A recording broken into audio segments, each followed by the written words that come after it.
দীর্ঘ 4.5 বছর পর মালয়েশিয়া থেকে দেশে ফিরেছেন জনপ্রিয় ইসলামী আলোচক মাওলানা মিজানুর রহমান আজহারি। বুধবার নিজের ভেরিফাইড ফেসবুক পেজে নিজেই এ তথ্য নিশ্চিত করেছেন তিনি। আমার সব আমি খামো, এরকম আসরা নাই, বলা যাবে না, আমরা আসল মালিক না। তুমুল জনপ্রিয়তার পরও কেন দেশ ছাড়তে বাধ্য হয়েছিলেন এই ইসলামী আলোচক, এমন প্রশ্ন ঘুরছে নেটিজেনদের টাইমলাইনে। 2020 সালে তার হঠাৎ করে দেশ ছাড়ার কারণ কি, এ প্রশ্নের কোনো সুনির্দিষ্ট জবাব পাওয়া যায়নি। তবে সেই সময় ফেসবুকে আজহারি নিজেই পারিপার্শ্বিক কিছু কারণের কথা উল্লেখ করেন, তবে সেই কারণগুলো তিনি স্পষ্ট করে জানাননি। মিজানুর রহমান আজহারির দেশ ছাড়ার কারণ প্রসঙ্গে একাধিক সূত্রে জানা গেছে, 2020 সালের জানুয়ারি মাসে আজহারির এক মাহফিলে 12 ভারতীয় নাগরিকের ধর্মান্তরের একটি ঘটনা নিয়ে ব্যাপক আলোচনার সৃষ্টি হয়। ধারণা করা হচ্ছে তৎকালীন আওয়ামী লীগ সরকার ভারত সরকারের অদৃশ্য চাপেই আজহারিকে দেশ ছাড়তে বাধ্য করে। কিয়ামতের দিন আল্লাহ তাআলা জালিমের কাতারে তোমাকে দাঁড় করাবে। ওই সময় ঢাকা বিশ্ববিদ্যালয়ের কেন্দ্রীয় ছাত্র সংসদের ভিপি নুরুল হক নূর অভিযোগ করেছিলেন, ধর্মীয় বক্তা মিজানুর রহমান আজহারিকে দেশ ছাড়তে বাধ্য করা হয়েছে।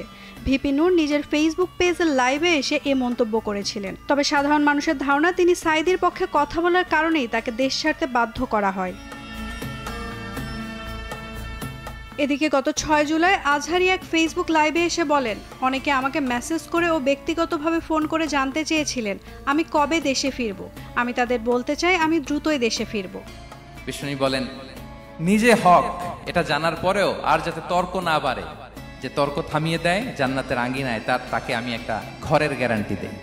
সদ্য পদত্যাগী স্বৈরাচার সরকারের পতনের ঘটনা সামনে এনে তিনি বলেন, ক্ষমতার দম্ভে আমরা নিজেদের প্রকৃত অবস্থা ভুলে যাই, যাচ্ছে তাই আচরণ করি মানুষের সাথে। তবে সাম্প্রতিক ঘটনা আমাদের চোখে আঙুল দিয়ে দেখিয়ে দিল কোনো অত্যাচারই দীর্ঘস্থায়ী নয়।